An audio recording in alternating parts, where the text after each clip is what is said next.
Hey, we're going to be. Hey, everyone. Thanks for joining for our very first podcast session hosted by Sabre Noise. My name is Brian Zateski. I'm one of the contributors to the site.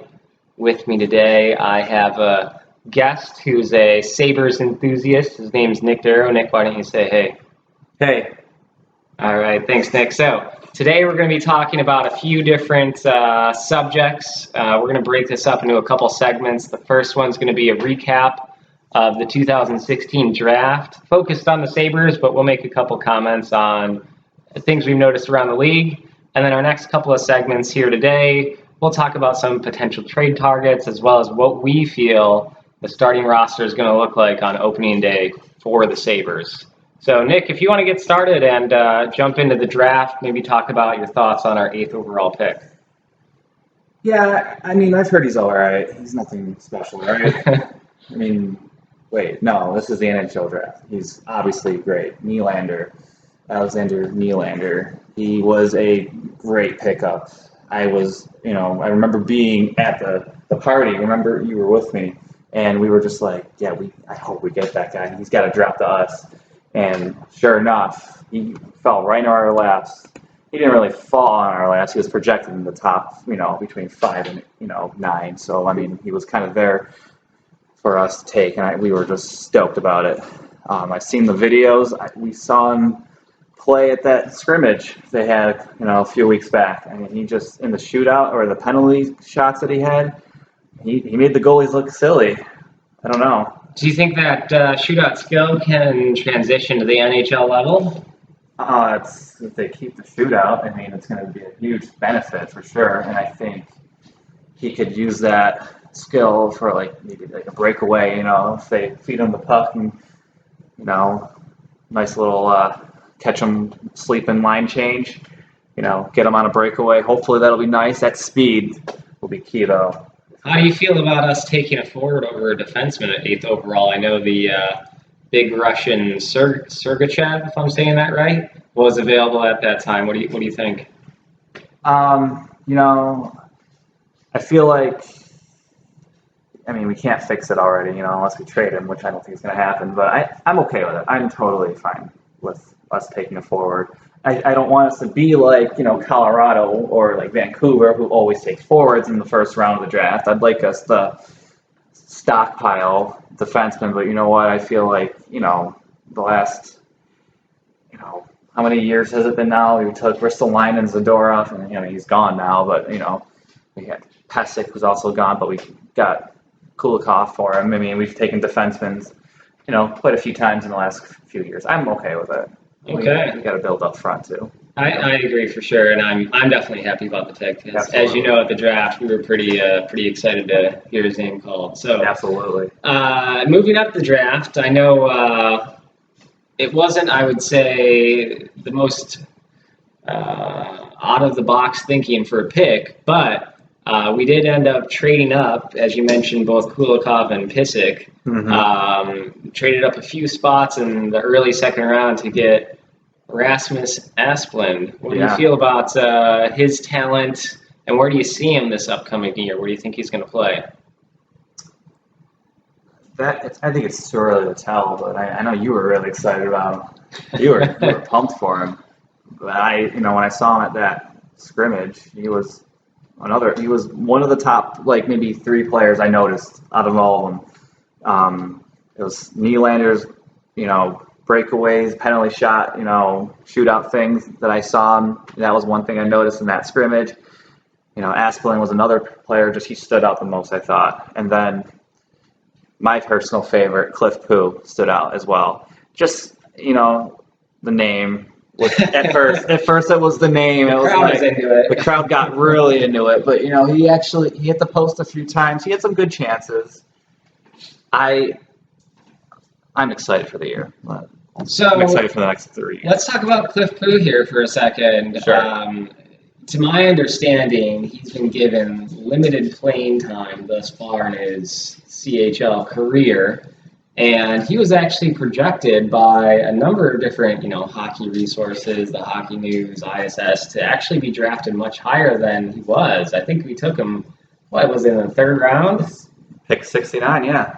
Yeah, and we picked him up, and like I said, it looks like he was projected much earlier than that. And this upcoming year, we're going to see him get a lot more ice time, power play time.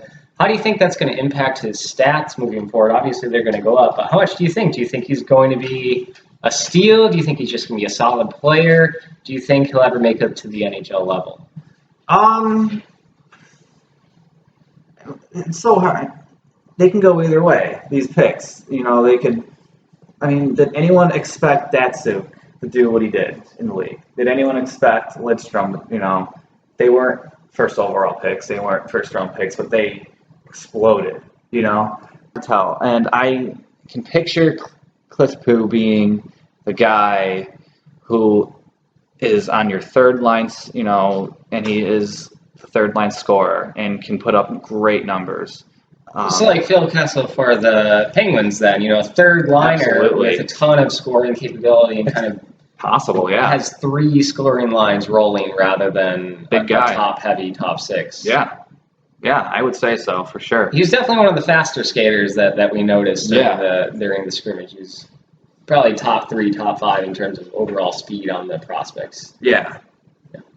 All right, well, why don't we move on to a bit more controversial of a subject here, as depending on where you're listening from, you might have different opinions, but how do you feel about Matthews versus Eichel? Do you think that Matthews is going to end up having a better rookie season than Eichel? And if they were available in the same draft year, who would you have taken first? As a Sabre fan, I'm very biased toward Eichel. With that, putting that aside, I think it's going to be very interesting. Eichel had a year in college and then played in the World Championship right after college and then got drafted by the Sabres and then came to Buffalo. Whereas Matthews, he played in a men's league in, what is it, Switzerland? Or I think it was Switzerland or Sweden, but one of those. I mean, I'm pretty sure he was on the same team as Derek Roy, if you guys remember who that guy was. He used to wear number 9. We used to like him, and then we got mad at him for not being Danny Briere. But it's, if we're going to go based off that, I would think Austin Matthews and Jack Eichel are dead even. I think if we go based off NHL experience and seeing how much Eichel blossoms, I think Eichel will definitely be, ahead of Matthews, if we're going to base it off NHL talent and speed and all that. But anything, could happen. Hopefully this won't happen. Hopefully Matthews doesn't have a Connor McDavid-like injury. And hopefully we get to see a lot of this year. For sure. Yeah, I think it'll be a big 5 boost times, to the rivalry. Right? 5 games we play. Is it 5 games? 5 or 6. That'll be fun to watch for sure. That'd be awesome. It'd be pretty tough to get tickets to those games, but it should be fun regardless. Yeah, definitely. Now, moving around the league a little bit on the draft here, how do you feel when the Blue Jackets passed over Puljujarvi? It was really interesting. Everybody around is just like, what? Which it shows how intelligent Buffalo people are about hockey, shows it's awesome. Even, I listen to Sirius XM a lot. It's the only station I really listen to. And it's amazing how much they complimented us on that, And so with that being said, it was mind-blowing. I don't know. He was a consensus number 3, and they went off the board. Maybe a little bit. What's his name? Du Bois was ranked 4 or 5, depending on who you talk to. But Puljujarvi, pretty much across the board, was rated number 3, and he was basically gifted to the Oilers, of course. That'd be like us not taking Eichel and taking somebody else in the draft last year. It was pretty surprising. It was surprising. That's how surprising it was. We'll see how it plays off for them. Obviously it's hard to tell as they're so young still. But yeah, the Blue Jackets. If any team needs to start making their way up the standings, they're one of them. They need to start now. How many? They've been to the playoffs? What? Twice since they came into existence. they're not going to traded away their top center. Yeah, I mean, they got a nice defenseman out of it. Seth Jones is an awesome player. I love it. I think it was a good 1-for-1 trade. And, Tortorella, that's another story too, I'm sure. But, Columbus needs to do something now. They need to win now. If they don't, I think I don't know what else you can do. They've been to the bottom of the league how many years, and they've made the playoffs twice.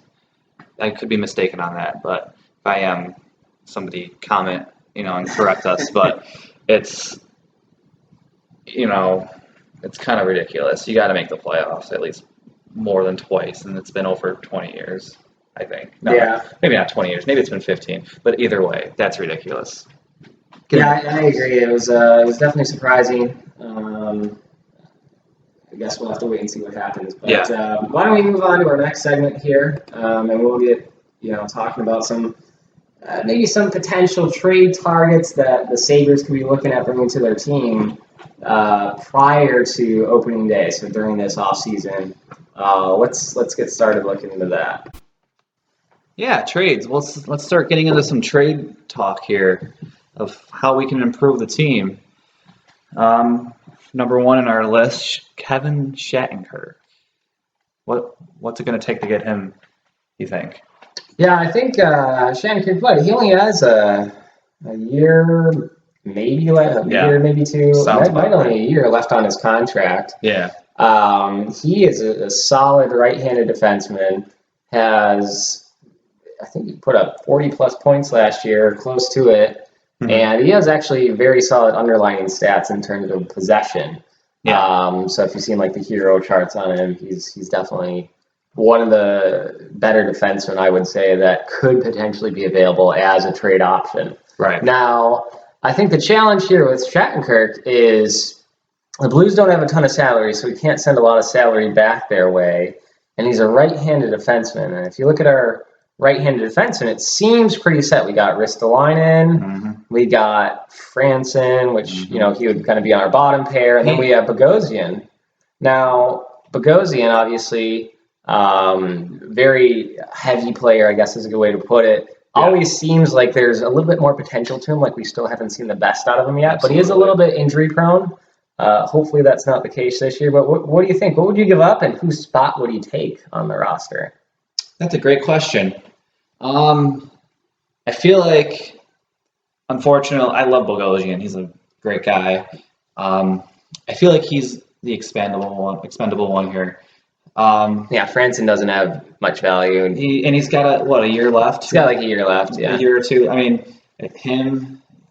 So Bogosian and Shattenkirk. Now, obviously, I would say Shattenkirk is more value than Bogosian. So what would you add to that deal to make it work? And will we have to retain any salary on Bogosian as well, do you think? I don't It's think pretty close so. in cap hit, but I think if you did Bogosian, second round pick, maybe a third round pick next year. So you think Bogosian, a second and a third for Shattenkirk? Or do you think it takes do you think we need to throw in prospects or anything too to make that happen? Throw a prospect in or two. What prospect would you throw in? I would say I don't want to give up our first. It wouldn't be Nylander or anybody like that. No. But it would still have to be, above a C-level prospect, or a B-level prospect. Probably. I was just reading about him last segment. Cliff Poo would probably be the guy, I think. Yeah, I don't know if I'd want to give up on him. You don't think so? Not initially, especially with other players that would have, I would say, similar value, and the fact that we just drafted him. Well, remember this, because we've had another year to watch our other prospects, we might have a little bit more insight into how they would develop. But just remember, we did trade Brendan Lemieux away for Bogosian. That's true. So, but I guess But I heard that he didn't want to sign with the Sabres anyways, so that played a factor. I didn't hear that, but that's an interesting factor. But back to the prospect, and what prospect would you throw in? Would you keep it Bogosian a second and a third and a prospect, or Bogosian second and a prospect, or what do you think? I think it just depends on if we get anything else back from St. Louis. If they have... Let's say they gave us nothing back. Let's say they give us nothing back, just Shattenkirk from them. What will we send their way? Oh, man. I already gave you my choice. Pooh? Yeah. Yeah. I think that's maybe keep the 3rd round pick and give him Pooh. Yeah. I don't know.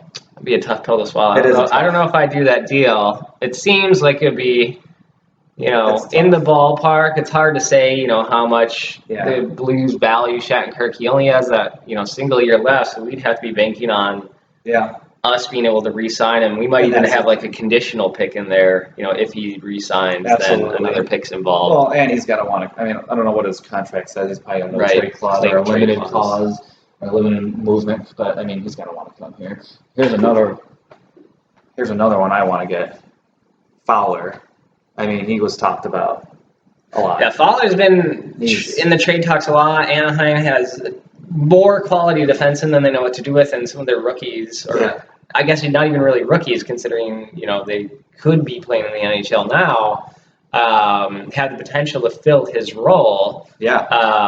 And he's still fairly young. He put up 40 points like in 1 year, I think it was, or close to it. He's got a manageable cap hit too. I think it's only around $4 million a year, which is for his skill set more than reasonable. Now, I guess from a Fowler standpoint, it's same question comes down to whose spot would he take on the left side, because we have McCabe, who it seems like everyone in the organization's high on. We just traded for Kulikov, who. Yeah. It might have been Murray that actually said, he's going to be in the top 4, period. So the only slot left is really, I would assume the bottom pairing, which doesn't make sense to trade assets for Fowler to play that unless you bump down McCabe to the bottom pairing, but does that hurt his development? And I think the way it looks right now, it'd be George's most likely as the bottom pair D. Yeah, I think Georges has a year left in his deal. I'm sure he will probably get moved at the end of the year just because he's an older player. He's going to want to try to win a Stanley Cup. And so if we're not in contention... Oh, trade deadline move. The trade deadline move, I feel like. So I'm not too worried about that. I think he might be the odd man out, honestly. I think Georges is... probably going to be. Would you bump McCabe down then to take lower or less minutes? I would be nervous about it. Because we know Kulikov's not going to be playing bottom 6, so it would only he would be McCabe. Probably top 2 almost, I feel like. But right. I would say it's probably very possible McCabe would play bottom 2 minutes. Bottom pairing. But there's always injuries. Injuries happen. That's true. Every team. That's true. Remember the 1 year we went through the entire against the Hurricanes. Yeah, and was it Jay McKee and all that? And Jay McKee, almost lost his leg from it. His injury. Like, what was it, a staph infection? Yeah, I don't remember, but I do remember that playoff, I guess, season. Yeah. So I guess let's get down to it. So for Fowler, it's definitely been talked about a lot. It certainly seems like Anaheim would be willing to deal him for the right deal based on their defensive pool. Yeah. What would you give up for Fowler? And I would additionally say that while he's absolutely has value in the sense that he's put up points in the NHL, he's a young player on a very manageable cap hit. My one concern over him is his underlying stats are not that great. So taking that into mind, what would you give up for Fowler? I think I would potentially do this kind of a trade. I would do, and we will come back to this, I'm sure, very soon. Evander Kane, I would say a first-round pick for Fowler. Evander Kane and a first for Fowler? I would say it's pretty even. That's what people were saying to give up for Fowler in this draft. And, because we knew where we were picking, we thought it was a high value. It was too much to give up. Thinking that we're going to make the playoffs, we might not be in the top 10. we could be in the bottom 15. We could be bottom 10. I think if we're going in with that mindset, I think our first round pick value definitely goes down enough to where I think that's a reasonable trade. And, we're talking about getting rid of a problem player like Kane, who could have a bad influence on our younger players. People, they're going to hear about this all the time. How do you feel about Kane getting into trouble today?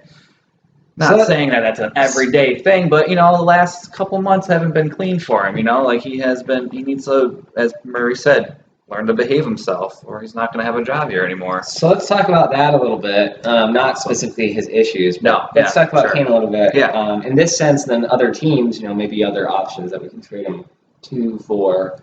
Obviously, his value is down from off-ice issues, but on ice, he has scored 30 goals in this league. He did. He scored, 20 last year, on pace to score 25 if he didn't have any injuries. Yep. And even with a slow start, too. And that's even with a slow start. And it looked like he actually did build a little bit of chemistry with Reinhart throughout the season. So who would you trade him for? Obviously, in this example, Fowler is what we're looking at initially. Mm-hmm. But who would you trade him for? I know, the Canucks expressed interest. Is he worth getting rid of based on his diminished value and the amount of assets we gave up to get him? Yeah, I mean, it's hard because he's got a lot of, he's all around a great player on the ice. For more than I would like him to, he shoots a lot. He shoots from every angle. He does the same thing every time. He'll go right up the wing and shoot on the goalie. He can shoot. We know that. It's great. We wanted players to shoot, and we finally have one in Kane.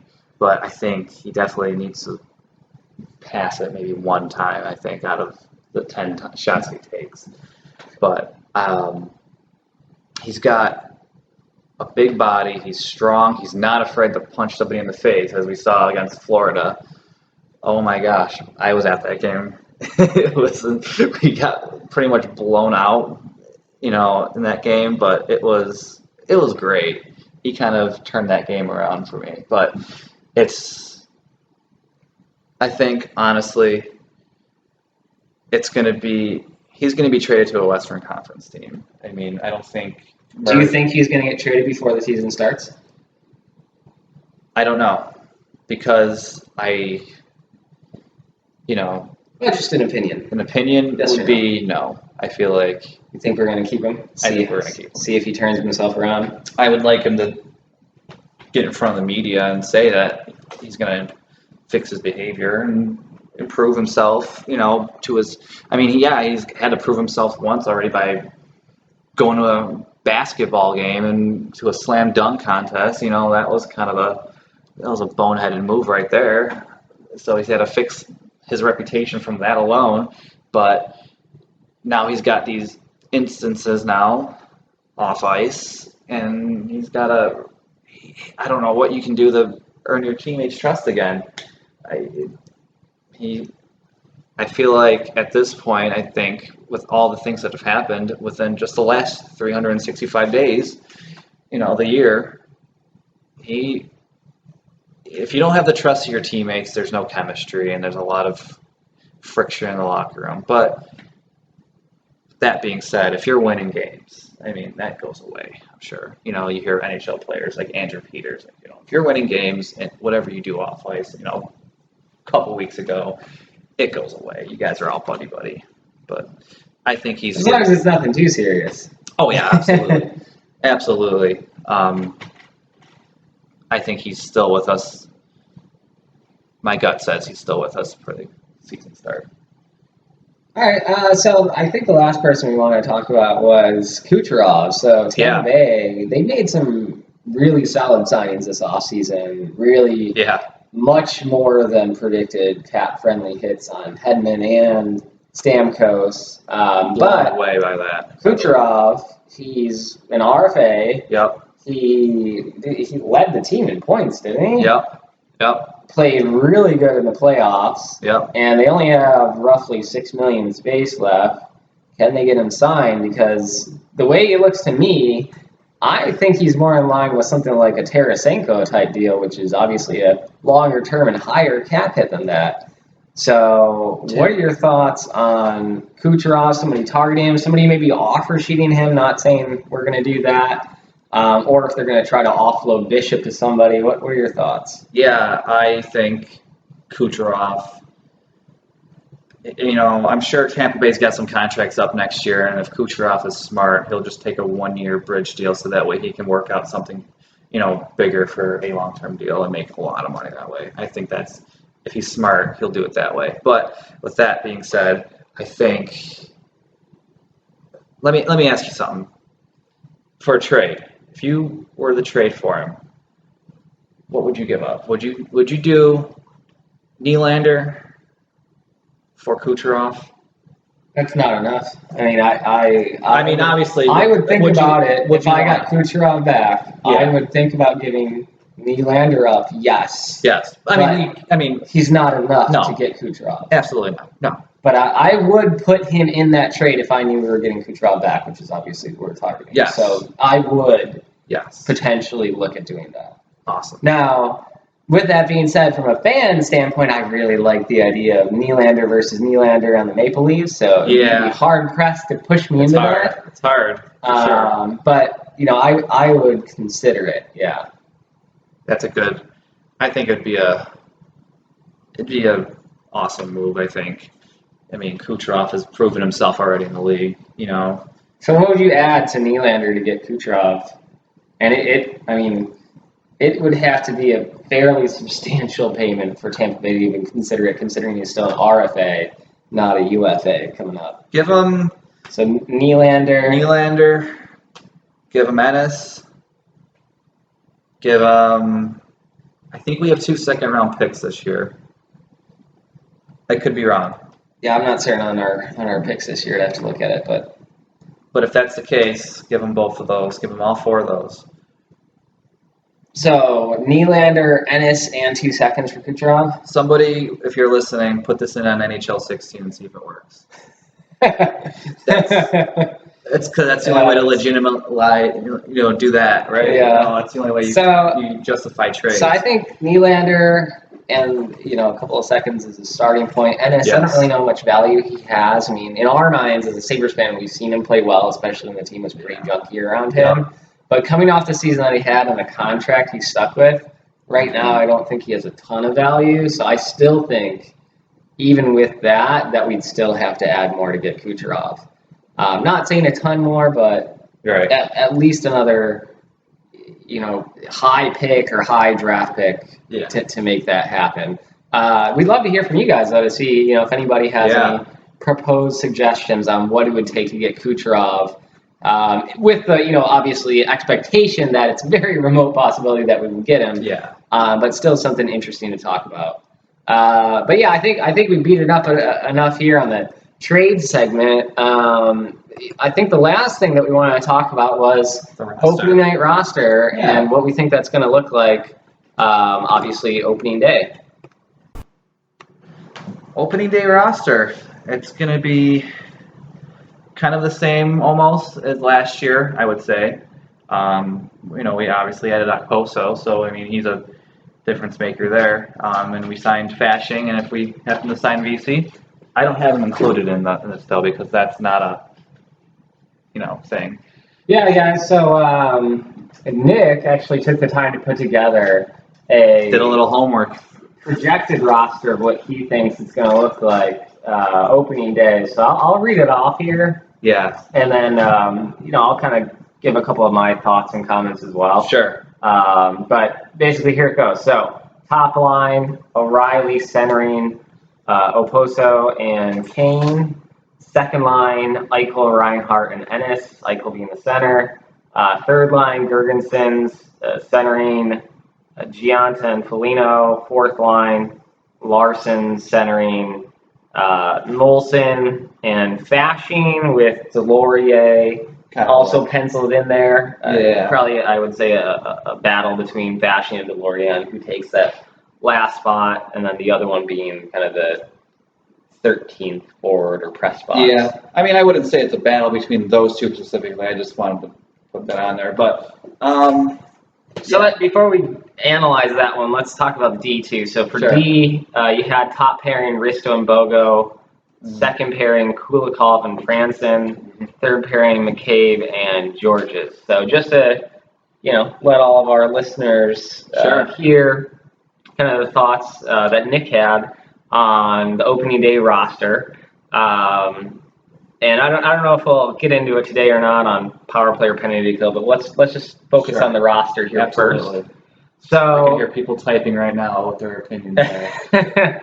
So Nick, why don't you give us kind of your thought process behind how you came up with this, and then I'll let you know some of my feedback, and we'll go from there. Yeah, I thought, granted, I made this on July 3rd, 2016. It was after the draft, after we got Oposo, so that's good enough. We haven't really made any moves since then. Yeah. I won't lie, I think once I got to the third line, I was kind of just like, I think anything goes from the third line. And I think even I felt that way about the defense pairings. I feel like that's kind of an anything goes kind of deal. Whoever performs the best gets the spot, I think. I had Eichel on here as a 30-goal scorer this year. Is that too much to ask for this year? I mean, I don't think so. He scored, 24 or something? 20, yeah, 24. 24 last year. Yeah. And, that was his very first year in the NHL. A lot of times, I mean, sometimes it goes one way, sometimes it goes another. You'll hear the sophomore slump, or you'll see somebody like Ovechkin or Crosby just take off on their second year. Yeah. So I personally am an optimistic individual, and I feel like Eichel is going to take it to the next level. It looks like he was, based on the way the season went on, at times it looked like he was a little gassed. Especially before Christmas. So I think that, when he has a full season of off-season training, he knows what to expect going into the year, plus he already has a taste of NHL experience. Yep. I think that 30 goals is not out of the question for a player of his talent. Do you think Reinhart was he scored 20 goals. Yeah, we weren't expecting him to even make the team. Is that something to expect him to do again, 20 goals? I have him down for 20 again. Yeah, so is that a fair? It's hard to say. So he definitely improved his shot. Absolutely. He was certainly, I would say, and this is, I guess, part of his character trend is he's often in the right place at the right time. Yeah, smart. Is that his hockey IQ, or is that partial luck, a combination of both? Probably a combination.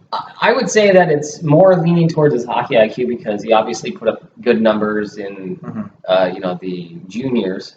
With that being said, he was touted as a playmaker more than a goal scorer when we got him. So I'm expecting to see his assist totals jump up significantly. Yeah. And his goal totals, I would be happy to see another 20 season from him. I wouldn't expect less than 15. I agree. But I wouldn't expect, more than 25 either. It'd be great to see, don't get me wrong. Yeah. But realistically, maybe a 20-30 year, 20 goals, 30 assists. I could see something like that as, in the ballpark of what he could do. I agree. And I have NSS 20 goals. He's done it before. I think we don't really need to talk too much about that. I think injury concern is the only thing. I think that's, coming back from a concussion is the only question. Now, let me ask you a question on the lines themselves. So I know you put Kane on the top line with Riley and Ennis on the second line with Eichel. Now, do you think that ever gets switched around? I know that it'll get changed first game, guaranteed. Yeah, with Disco Dan. Disco Dan will jump him around. I think that Reinhart is viewed as a softer player. Not saying he's necessarily soft, but he certainly took his lumps in his first NHL season. Yeah. And it would be good to have a power forward like Kane or Okposo. Unfortunately, he also plays right wing, so that doesn't exactly work out. But have a power forward on the line with Reinhart and Eichel. And while Eichel does have a little bit more size than Reinhart, and he plays, a north-south game, I wouldn't necessarily consider him as physical as like a Kane.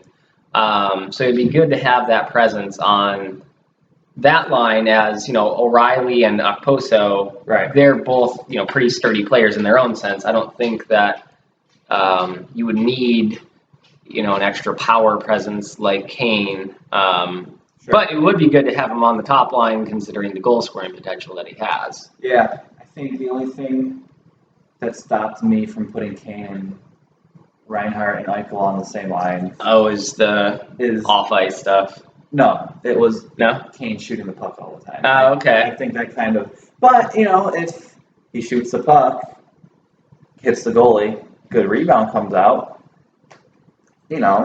then we're talking about something here. But that I thought was too much. There's only one puck, and Yeah, I think Eichel's got the best shot on the team. Eichel's got the best shot on the team. Shot. So that's why I kind of did that. That makes sense. So what's the third line again? I have Gergensons, Gianta, and Foligno. Let me just quick step backwards just to get a point in real quick. I wouldn't hate the idea of swapping Ennis and Foligno around just for that extra, bigger body. I don't hate that. I thought that when that happened last year with Eichel, I thought both players benefited from it. What do you think about Gergensons taking that? Because I know he had a little bit of chemistry, and then he was bumped down. I know he didn't have a very good year. He had what? Do you think he deserves a shot out of the gate, or do you think he needs to prove himself before he gets top 6 minutes? I think that he just had a sophomore slump. Yeah. Was it a sophomore slump? Was it a second year? I don't remember. But I think first year under Bilesma, I mean, you don't just jump into a system and, under Nolan, there wasn't a system. It was try your hardest and have fun. Hope for the best. And hope for the best. Bilesma has a structure, out of the gate, did we all expect Gergensons to improve this year? Absolutely. We thought he would improve, but he didn't.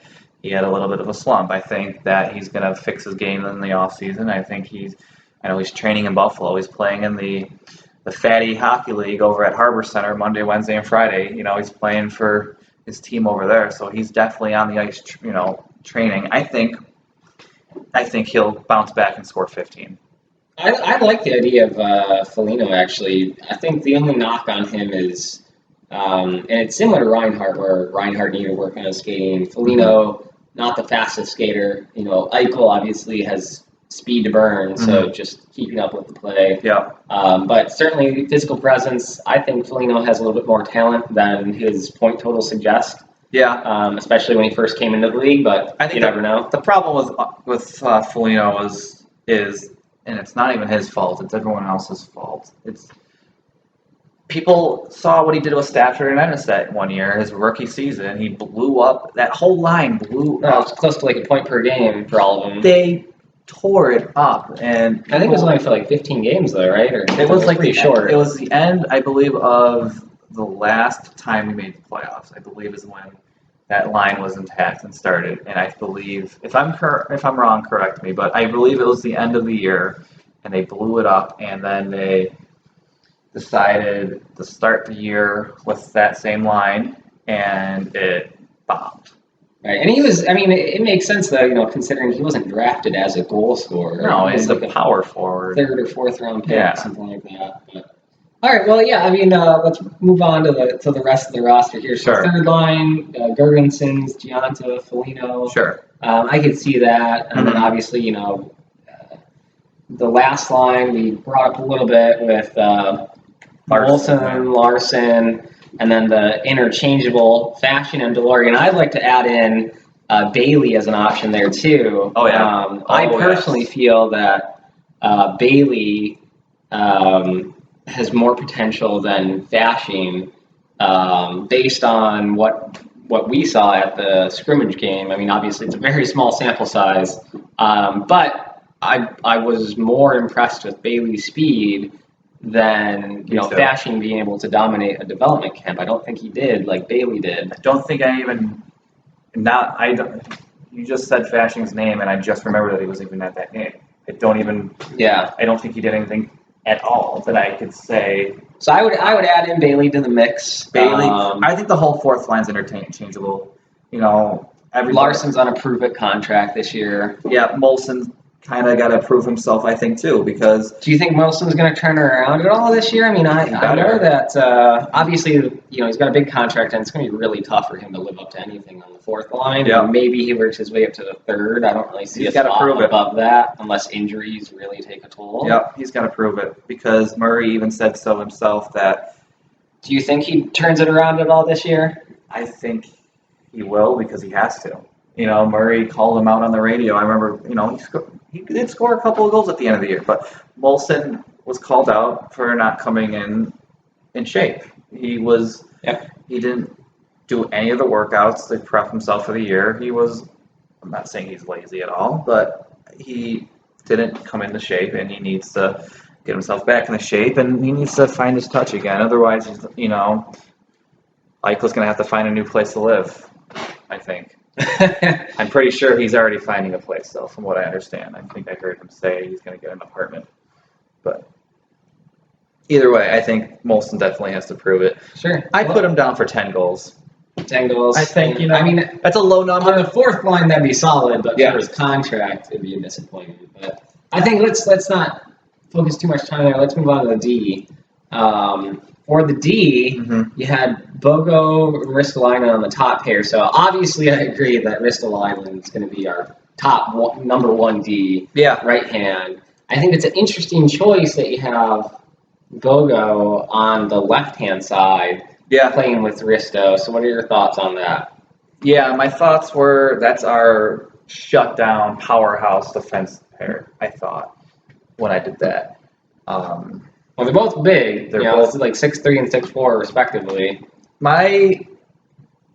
It's August 3rd. Did we really expect not to have a contract signed with Ristolainen? I'm a little nervous. I won't lie. A little nervous. Yeah, that's a little interesting. Today is August 3rd that we're doing this, by the way. But yeah, it's a concern. I think could he be the holdout? Of all this happening. I hope not. I hope not. He knows we have money to give him. He knows he's getting top line minutes, and he knows our team's on an upward trajectory. I mean, we did get 20-something points more than we got last year. So yeah. I would really hope not. I mean, you never know. Yeah. But like you said, it is a little worrisome that he hasn't signed a contract yet. And almost back to our previous segment of trade, I would, if Ristolainen, if there was something behind the scenes that we didn't know about, I would entertain the idea of him for Kucherov. That'd be a really interesting deal because it's like one of the top potential D. He scored 40 points and he's 20 or 21 years old. Scored a hat trick, yeah. That was awesome. And Kucherov's also very young, also an RFA. Yeah. I don't know if it would work out exactly, but that could be an interesting thought. Not saying I would do it because it would make a big hole in our D. But just saying it would be an interesting thought. Yeah. So big shutdown line. I mean, they're both mobile. They both can skate. Bogo, obviously, my biggest concern with him, and I think yours too, is injuries.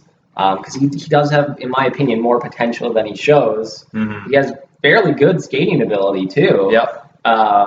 And he put up good numbers in the juniors when he was there. So you never know with him. Now, on the next line, you had Kulikov and Franson, and on the bottom line, you had McCabe and Georges. So, Kulikov, I agree outright. I mean, Murray basically said he's going to be the top four, so we know he's going to be either top two or top four. We know that. Yeah.